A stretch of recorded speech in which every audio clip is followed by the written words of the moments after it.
Sawadee Khap, I'm JP Mestanza. Welcome to Phuket Xtra, brought to you by PSD Windows and Doors.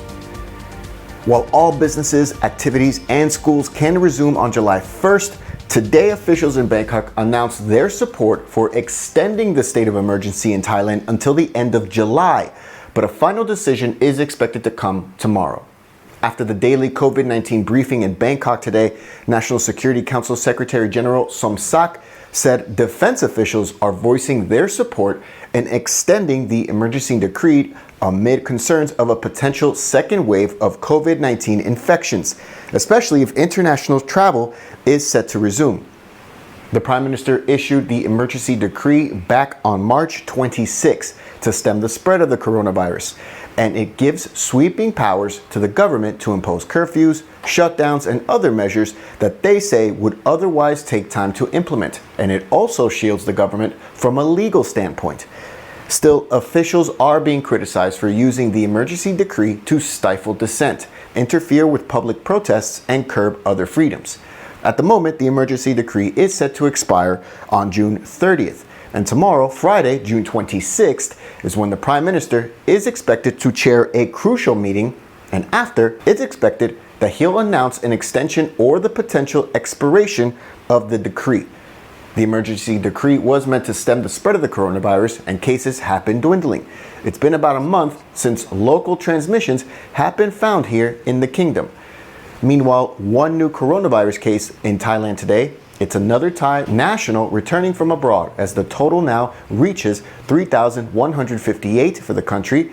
96 patients have recovered, while Phuket cases remain steady at 227. For more, visit thephuketnews.com.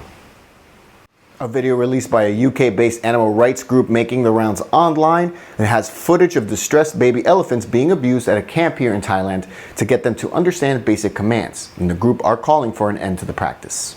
The 1-minute video by World Animal Protection, WAP, it includes hidden camera footage from last year that the group is saying shows the forced separation of a 2-year-old female elephant from her mother, placed inside what's known as a crush box, held by chains and ropes for several days, struggling to escape and repeatedly jabbed with a bull hook and other tools.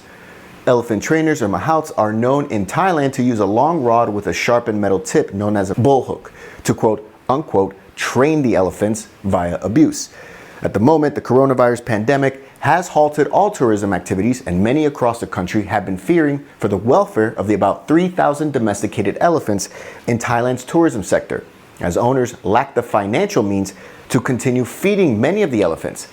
Here in Phuket, about 100 elephants were taken to Phang Nga, where there's more food for the pachyderms. But as of April, another 180 remain at risk in Phuket. As the country reopens for international travel and elephant camps eventually open their doors, activist groups like WAP are calling for an end of the exploitation of captive elephants in the tourism industry. For more, visit the links in the description. The major project to upgrade the drains that run under Bangla Road at Patong have been installed with flaps on the drain grates in the hopes to putting an end to the stench that has become a renowned aspect of walking along the famous street. Patong Mayor Chao explained to the Phuket News that Patong municipality is rushing to complete the project, and they've already spent about 4.3 million baht on it so far, essentially saying that it's an investment in Patong's tourism image. Bangla Road has been under lockdown since April 3, with no traffic allowed in the area, and almost all business there has been closed, so officials are taking the time now to complete the project. For more, visit thephuketnews.com. It's official, the Chao Phraya SkyPark in Bangkok, the first public park over the Chao Phraya River, is now officially open. The opening ceremony saw the Premier attend alongside the Bangkok governor, and the SkyPark is built on an unfinished sky train structure that was built in 1984 but was left abandoned for over 30 years until a few years ago when the Bangkok government decided to renovate it as a sky park, which took about a year and cost about 130 million baht. The new attraction includes elevators at both ends and a green pedestrian bridge, as well as a garden viewpoint, leisure spots, and officials expect the park to help promote tourism in the capital. And that's it for Phuket Xtra today, brought to you by PSD Windows and Doors. For safe, secure, and soundproof windows, visit pvcphuket.com. We'll be back tomorrow. Until then, stay classy, Phuket.